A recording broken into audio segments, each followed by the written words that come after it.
So we've come full circle hearing about industrial, about retail, about commercial, about residential plans, and something from the Tsawwassen First Nation and the Economic Development Corporation itself. And as I'd mentioned before, now is time to bring that sort of the concept, the plan, the vision, and the statistics into reality. And there's nobody better than keeping it real, as I've been told, as our next guest.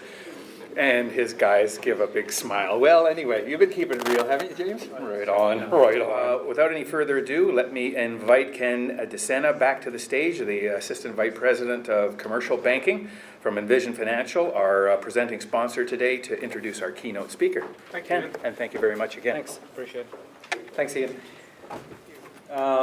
Folks, before I introduce James, I want to thank Ian and the Delta Chamber of Commerce and the Tsawwassen First Nations Band and Nations Peoples for providing Envision an opportunity to be the main sponsor here. What an amazing event. I want to apologize in advance. I got to jump into a meeting right at 1 o'clock, so I might be sneaking out if you see me sneaking out. But I want to introduce my colleague, Rob Jameson at the back. Rob, please stand. So Rob's our specialist.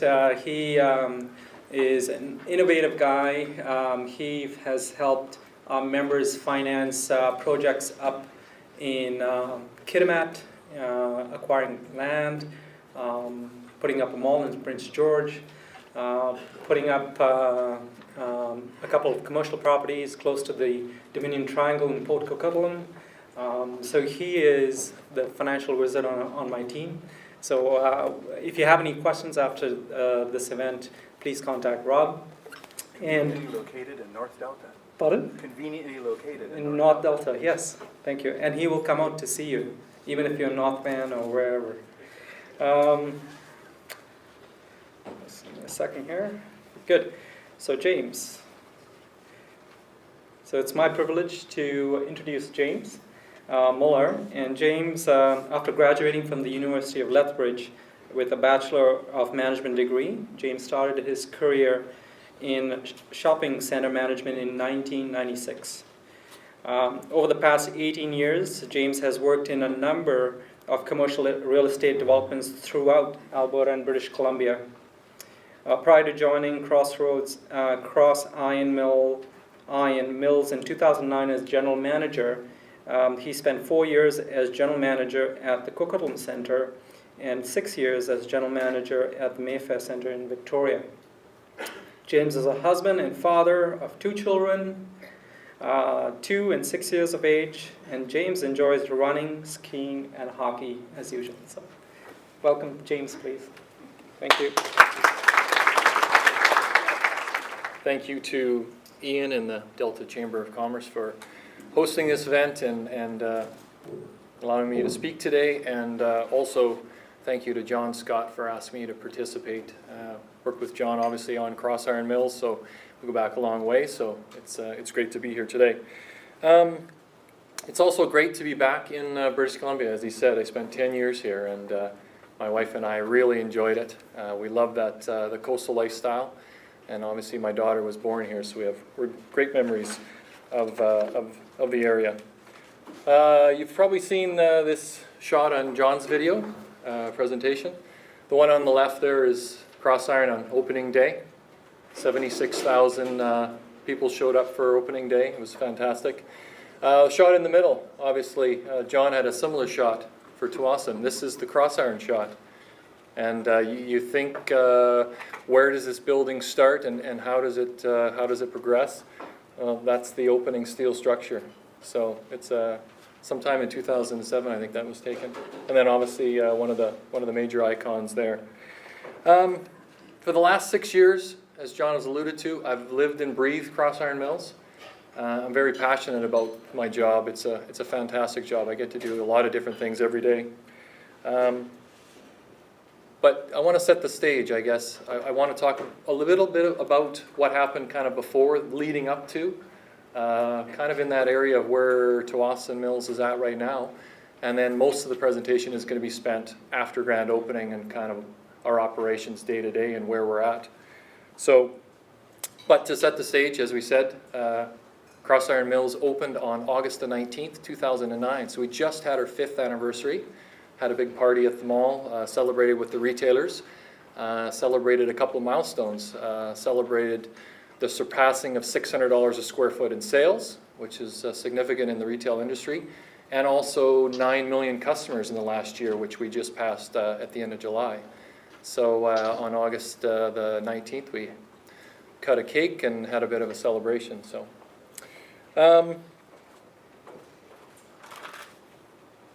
Some shots of grand opening day, but prior to that, when I was hired, as they said, about 12 months prior, I set about to set up the operations team, and that was consisting of hiring 18 on-site administrative people in accounting, marketing, especially leasing, operations, and then another dozen or so people in our guest services booth that manage those interactions, sell gift cards and that kind of stuff. And that took pretty much a whole year of hiring that group and then starting to put together the individual plans and the departments. They had to hire their staff. They had to get their contracts together for opening day and beyond. As John said, he was responsible up to the morning of the 19th, and then he literally passed me the keys on the morning of the 19th for me to operate. So. And that grand opening day, I can tell you it was a party. Lots of speeches, lots of confetti, lots of people there. After we kind of had the ribbon cutting and the ceremonies in the parking lot afterwards, we hosted a little bit of a concert for 2,500 of our closest friends with a little-known country singer named Paul Brandt, who was pretty hot at the time. So that was just some shots of the parking lot and the party. But you're asking, what is going to draw people to a mill site, and specifically CrossIron Mills? As John has outlined, this is a different type of shopping center. This is a hybrid center. It's the best of retail in terms of bringing in those international, regional, local players. They may be full price, they may be factory, they may be outlet, they may be discount. Bringing those groups together all in one place, 200 or more stores in roughly 1.4 million square feet of building area, 1.2 million square feet of leasable area. CrossIron Mills, we're located about 1.5 kilometers north of the Calgary city limits. We're on Highway 2, the busiest corridor in Alberta, and we're just north of the new ring road that goes around Calgary called Stony Trail. So it's a great intersection. But the perception is that we were built outside of town. And as John said, it started as a prairie stubble field, and people were wondering, you know, who's going to come to this shopping center? Where are they going to come from, and what for? As I've talked about, or as John has alluded to, the mix is different. Currently in CrossIron Mills, we have about 100 outlet stores of the 200, and they bring a different mix to the center, a different feel to the center. Some of the shopping centers in and around Calgary have the full price, and we're happy that we have one of the off-price or outlets. So that's what makes CrossIron Mills unique. We're proud to say that we have a lot of offerings in Alberta that are one of a kind. We have the largest Toys R Us. We have the only Bass Pro. So that's what makes us different. And with that, those stores are the ones that drive the traffic. The customers and what they want in terms of that store and what they want to buy is driven by those stores. And the leasing group spends a long, long time trying to figure out what that perfect retail mix is going to be. And that merchandise mix we agonize over it. We have weekly meetings and talk about it, about that store, because we want to make sure that it's going to fit with what our customers want. So there's those premium brands like Adidas with their outlet, Coach Factory, Coach Men's Factory, Calvin Klein outlet, Michael Kors outlet, DKNY outlet, And these are just a few of the names. But before you get to that opening day, I want to talk a little bit about that lead up to the 19th of August 2009. And there's a couple of significant events. And one is, prior to opening, we needed to get the message out there to the retailers, to the media, to the community at large of what this building was going to be. And we decided to have what was called a hard hat tour. You're in the middle of a construction site, everybody has to wear steel-toe boots and hard hats. So that handsome gentleman there in the middle is leading this tour, and this was several months before. But it was really successful. It really solidified in the marketplace that this project was real, it was legitimate, it was going to be on time, and it was going to be fantastic. And John did a great job. You'll see this is in the center, it's called what we call the spine, and there'll be a shot later on. You can see how it's completed. Basically, just in behind John is where the guest services booth sits right now today. It's roughly right in the middle of the shopping center, so you'll see. The second major event that we thought was critical was a career fair. Remind people, if they don't remember, back in late 2008 and early 2009, the entire world and Canada and Alberta was in the midst of a pretty significant recession. We were in the second or third quarter of a recession. So talking about a shopping center opening in the third quarter of 2009, there was obviously some trepidation. And the retailers were wondering exactly how this was going to work. So you can see June 27th on the notice there. So it was roughly 2 months prior to the center opening. We contracted a venue downtown Calgary, the TELUS Convention Center, which is huge, and roughly had about half the retailers set up. And you can see their booths, you see the H&M there. And over a 2-day period, we had roughly 5,500 people show up for the 3,500 retail jobs that were available. It was just a resounding success. Never been really done before, and I didn't know how it was going to go over, but it worked fantastic. And again, that getting out to the community and the job seekers and their networks started to bring this story to life. So those were two significant events, and this was all leading up to, obviously, the 19th and the opening. This is a shot when the building opened. There was one phase that wasn't completed. This was the entertainment neighborhood that was completed roughly a year later. The cinemas opened in July 2010. The other thing I showed on this, obviously the white roof, and we'll talk about that white roof a little later on in the sustainability portion. The cinemas are an important draw for the center. They are 7 screens, 1,300 seats, and they provide that entertainment component. I'm going to talk about the shoppers later on, the tourist component and where our shoppers come from.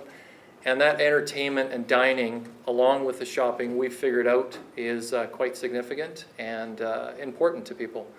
And the cinemas are they're a major draw for the center. They're doing very well. They actually would like to expand at CrossIron Mills. I know they phone John pretty much bi-monthly to ask if they can build more theaters, and I keep nodding, yes, please do. But they're a unique draw. The shopping center, as John has pointed out, the Mills Centers is unique in terms of the architecture. There's the 6 neighborhoods, and they're all themed around Alberta-based images. It's the diversity and the beauty of Alberta. It celebrates the provincial, geographic regions, landmarks, and cultural icons. So when you think about Alberta, you'll see some of the themes in CrossIron Mills. On the left, obviously, concept drawing, done roughly a couple years before CrossIron Mills opened. And on the right, what was actually built. It's pretty amazing how they brought that picture to life. It's better in person than it is in paper. When it's in the evening time, there's thousands of LED lights up in that top part, and when the skylights don't have sun coming through them, it's really impressive. That fireplace is the most photographed spot in the entire shopping center. We've had several wedding photos taken there. We routinely have groups and families that take photos of that court. You can see the outline of the Western gunfighter, gunslinger we call him. His counterpart is at the other end of the court. So that picture is roughly where John was standing in the hard hat tour. So you can see where that is. That's roughly in the middle. But the details, it's all in the details. You look at the floor, the inlay in the wood of that metal sheriff's badge. It just adds to the ambiance when you're walking around. One of the most amazing things when I arrived and saw it being built is prior to the floor being poured for the concrete or the wood put in, they started putting in actual horseshoes. And these are real horseshoes. They're not fake. These were horseshoes, had them stamped. They set all these horseshoes in the floor and then put the floor around them. And now you can walk as if you were a horse, meander through the shopping centers on these horseshoes. It's quite amazing. Another picture, obviously, similar to what John has showed, the different neighborhoods. There's the fashion neighborhood, ranch, resources, fossils, entertainment, and sport. Resources and ranch, obviously, pretty familiar in Alberta. Fossils with our proximity to Drumheller, and the dinosaurs is a big theme. So these design concepts, sport neighborhood, some TVs, some sport retailers, all kind of mixed together. Entertainment, as I said, that's leading to the theaters. Sit-down restaurants, it's themed differently. You look at the architecture in there, it's 1930s kind of New York back alley. It's kind of gritty and a little different. It's fun.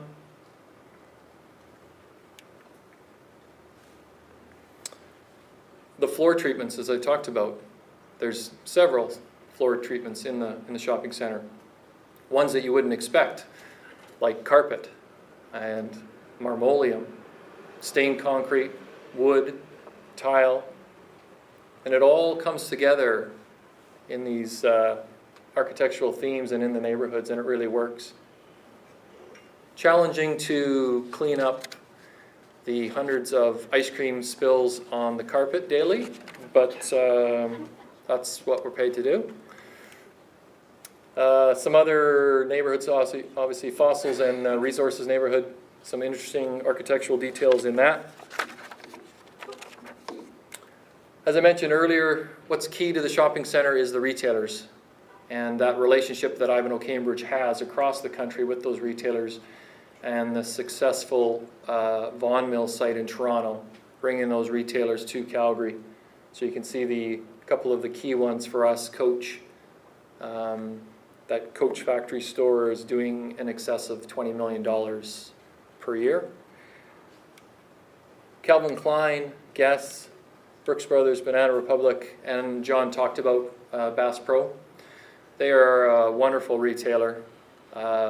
They really take that shopping experience to heart. I think it's starting to rub off on some of the Canadian retailers. If you go into that store, as John has mentioned, it's museum quality taxidermied animals. There's 400 animals in the store. You can literally walk around as if you're in the zoo and see these fantastic animals that were all died of natural causes or were hit. Nobody was shot for the store. I can guarantee you that.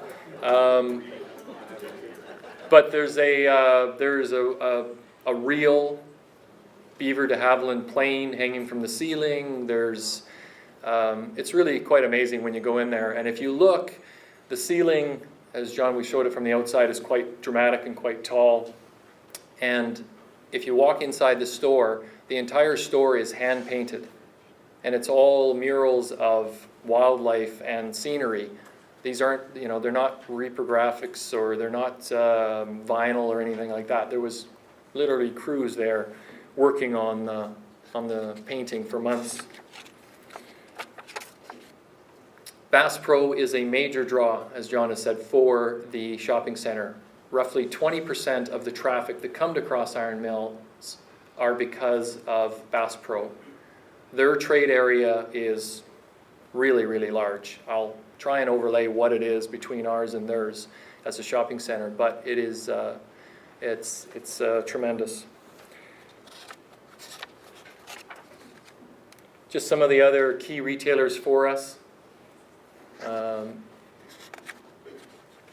are important. Big Max Hazard. Yeah, BCBG, Max Azera. Yeah. But what's also important for us is the local retailers. The first two, Murdoch and Bodo, are both tenants that we brought in for the grand opening on a bit of a test and a trial. We call them temporary retailers. They generally sign leases that are a year or less, and both were there since opening and have progressed so well that they've progressed now to signing permanent leases of 5 and 10 years long. So we look to do that from the operations group all the time. The one on the right is Sully's. There's a small town just up the road from us, about 5 minutes away, called Airdrie. Bit of a bedroom community for Calgary. And they have a retail store there that was started by a family called Sully's. And it's a unisex skateboard, snowboard, apparel, and equipment. And I found this out afterwards in talking with the father and the son that own it.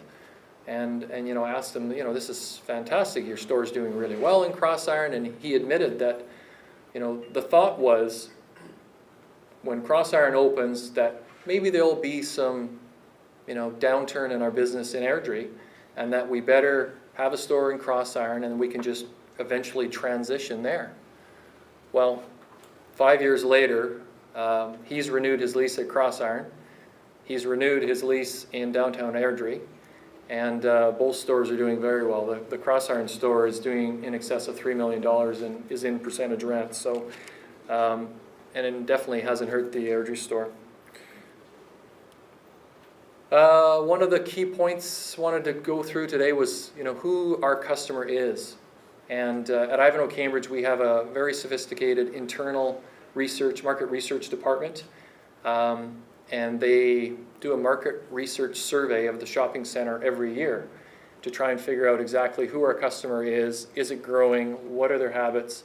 The report that we get is roughly 60, 80 pages long of really detailed data about who the customer is. I'm going to go through a couple of the key points, I think, that should be able to translate here to Tsawwassen Mills. Our trade area, when we opened, as John has alluded to, was about 1.7 million people in the first year. At the end of the first year, at the end of that first 2010 survey, 1.7 million people. So, somebody opens up anybody's car here. If you know, Calgary is about 1.2 million people. So that trade area between the primary and the secondary trade area was a bit outside of that. This is the current map that has just come out this past August. And it shows that the trade area, so the dark area, the dark square, primary, which is up on the top, is the primary trade area. So that includes all the way to Okotoks, Strathmore, Banff, and Olds. So you're talking about, make sure I've got the number exactly right, 1.5 million people in the primary trade area. That's 60% of our customer. The secondary trade area is the lighter gray, and those are customers that would come a little bit less frequently. They represent, again, about 20% of our traffic, and that is about 2 million people and includes Edmonton. That's our trade area. When we talk about who our customer is, it includes Edmonton.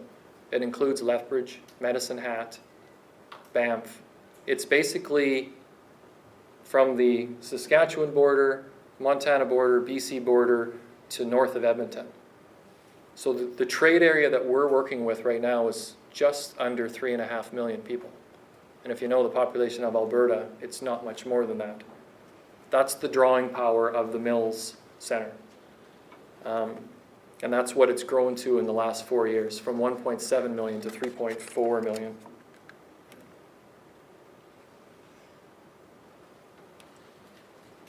As I said, 60% primary, 21% secondary, and if you'll do the math, 100% minus the 82 leaves you with 18%, 18 to 20. That's what I'd consider our tourist or inflow. When you're talking tourists, you're talking outside of Alberta, BC, rest of Canada, and international would make up that last 18%. I'm going to talk about that a little bit later. The distances that people travel to come to a mill site, specifically CrossIron, I've thrown in the Vaughan Mills there as well. But a traditional regional center, the first column, from a 10-kilometer radius, 66% of the traffic, 20 kilometers would be 81%. You see those numbers drop down for Vaughan and for CrossIron Mills. Those customers are coming from further distances away. So it's 57% of our customers are coming from outside of 20 kilometers. What does that mean? I know Heather asked a question earlier about that sustainability, about how do you sustain going forward. That traffic, we're always drawing that tourist traffic, we're always drawing from outside of those boundaries. And even in the last research that we did this year that showed that the trade area at 3.5 million, we're still seeing roughly 14% of our customers are new to the building. It's their first time there. And we're 5 years into this. So we're still drawing people that have never been to CrossIron Mills, and we're 5 years old. The other part of it is, what are you saying about the retail landscape in Calgary? Calgary's a very competitive retail area. There's 5 major regional shopping centers in Calgary, over 1 million square feet, all doing very well. And they're wondering, how is CrossIron Mills going to, at 1.2 million, come into this marketplace? How are they going to survive? What's going to happen to the rest of the shopping centers that we're competing against?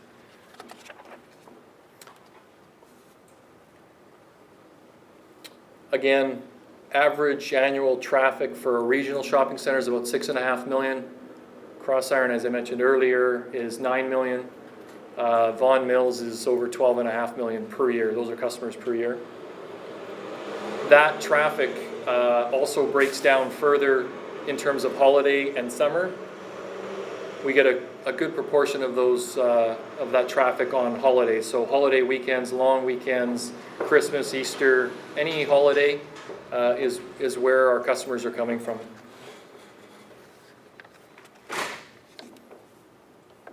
That tourist traffic, again, in a regional center, it's around 14%. As I said to you, is around 20%. That tourist customer is spending roughly $232 per visit. And you can see that our marketing budget is quite a bit larger to that tourist, but nowhere near what they spend. So it's significant for us.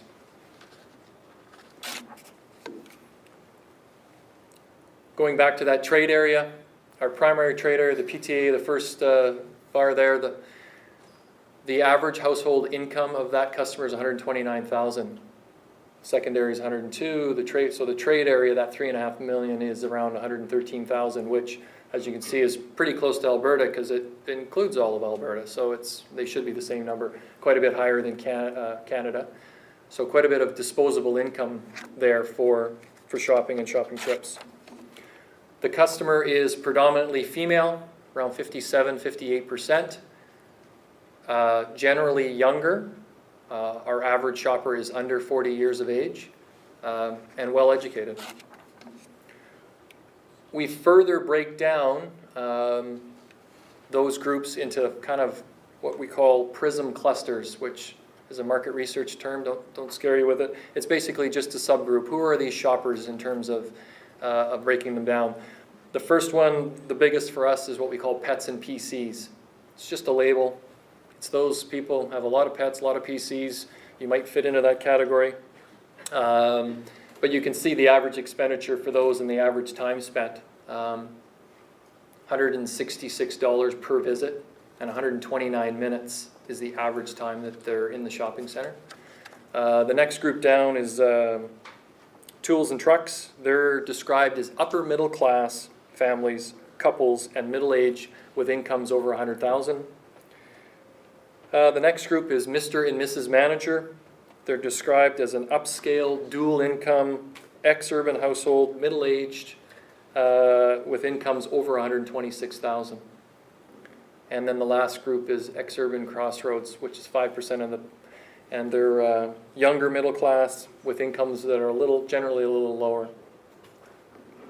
So if you look at the averages across the bottom, the average expenditure of all those groups is in that $150, $160 per visit, and the average time spent in the shopping center is right around 2 hours, just a little over 2 hours. Again, some of these are replicated there. The number of times that they come to the shopping center, just under twice a month, and talking about what those age groups are. So age 15 to 44, 68% of our customers. It's quite a bit younger than the regional center.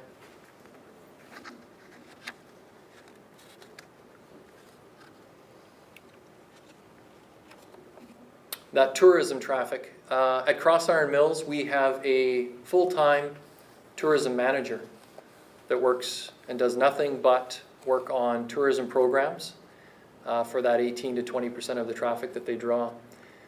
They've developed quite a sophisticated program in terms of what we offer in terms of tourism.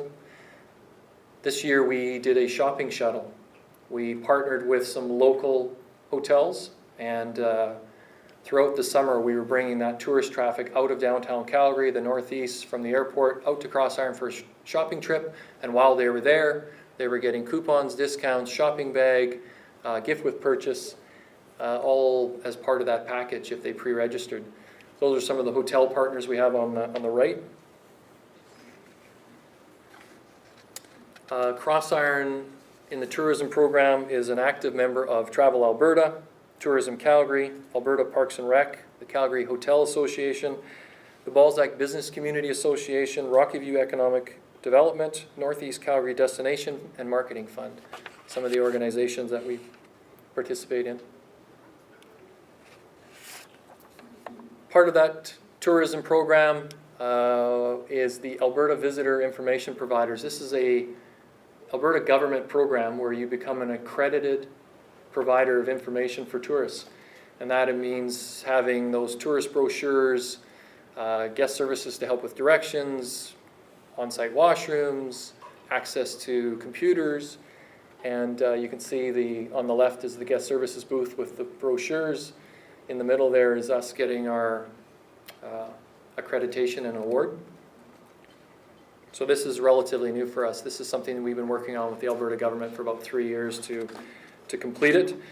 As far as we know, we're the only shopping center in Alberta to have this. Usually it is a kind of a rest stop or pit stop or a nonprofit agency that has this accreditation. So it's a bit of a novel approach. Took us a while to work through that. Some recognition. CrossIron Mills has won a number of awards. The umbrella that for the whole industry is the International Council of Shopping Centers. It's which we are a member. And over the last 5 years, we've won a number of awards through ICSC. 8 major marketing awards for grand opening and the like. The one that really we're proud of is in 2011 we were awarded the Best of the Best Viva Award, Marketing Award. So that's all the shopping centers in the entire world that are part of ICSC. We were voted as the best grand opening, the best development in shopping centers, and first time that Ivanhoe Cambridge has ever won this award. So really significant and really proud of that. Some of the other minor ones that we won, Economic Developers of Alberta, the Alex Metcalf Award. We're participating in BOMA Best, and some other ones there. We're also heavily into sustainability at the operational level. I showed the picture before about the white roof. That was obviously a development initiative, but it really helps with the operations group. That white roof helps to deflect and reflect that sunlight instead of a black torch-on membrane roof, and it helps to keep the building cool.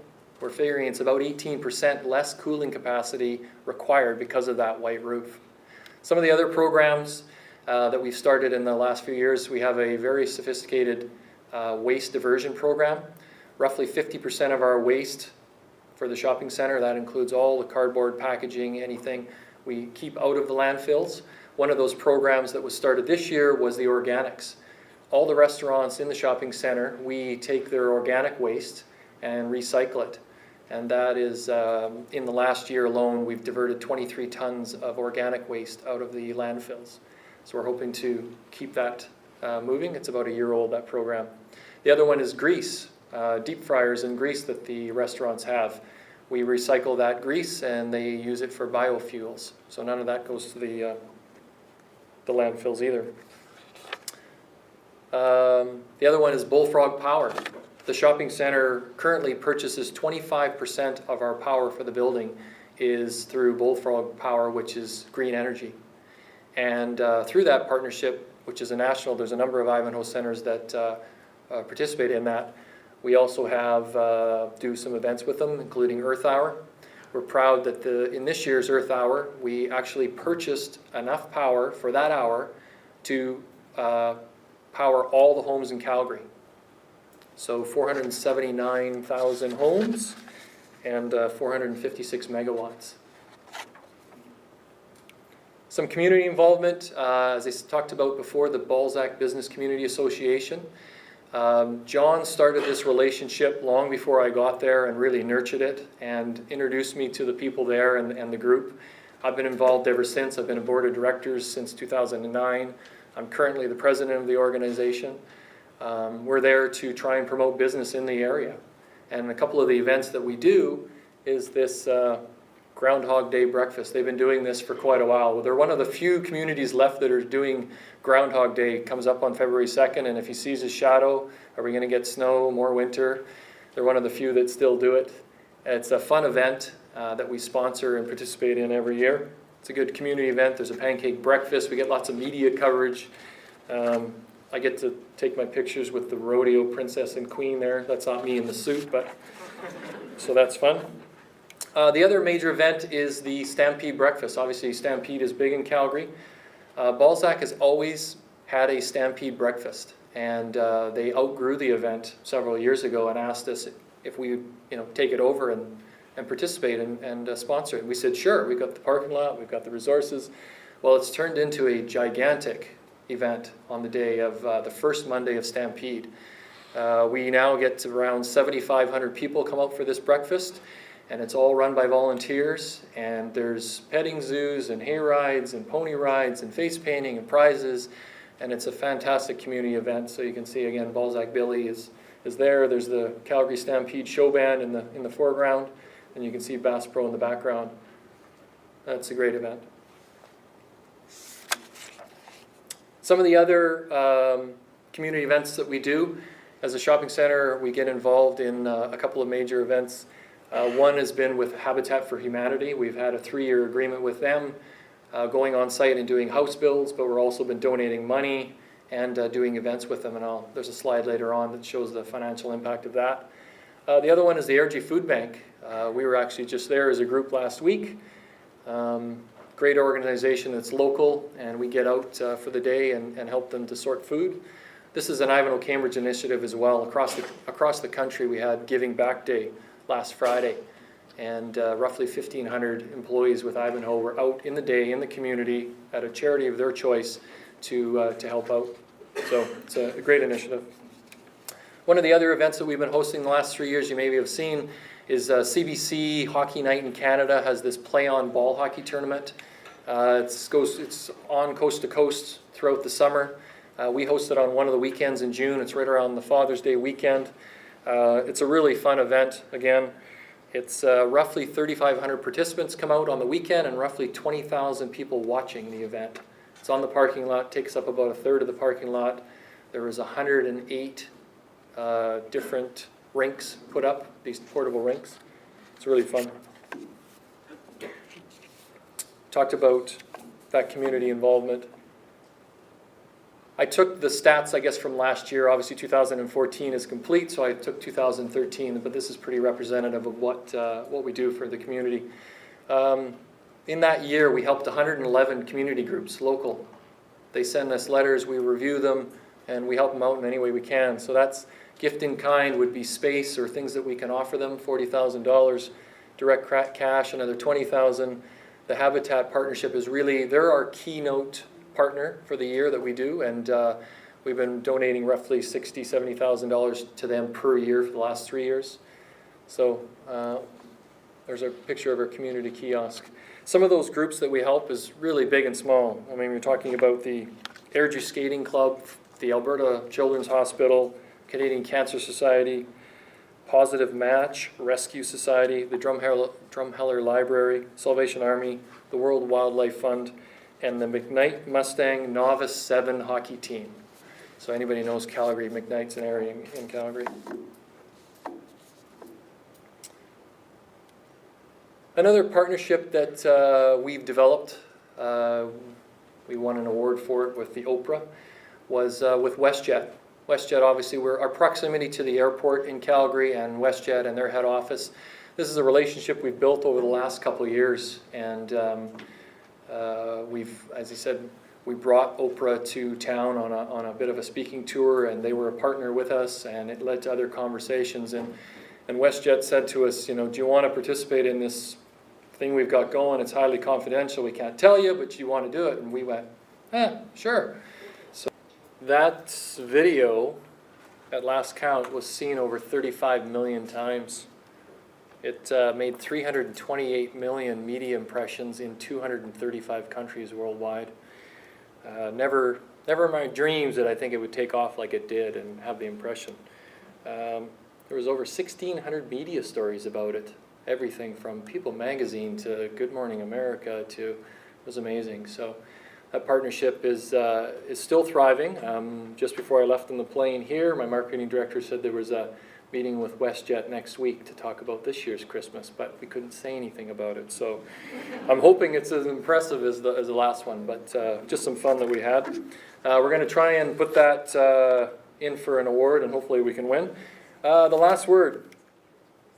As of August 31st, as I've mentioned, over 9 million customers, sales at CrossIron Mills of $600 a foot, and the vacancy is around 5%. And with that, you know, where do we go from here? What does the future hold?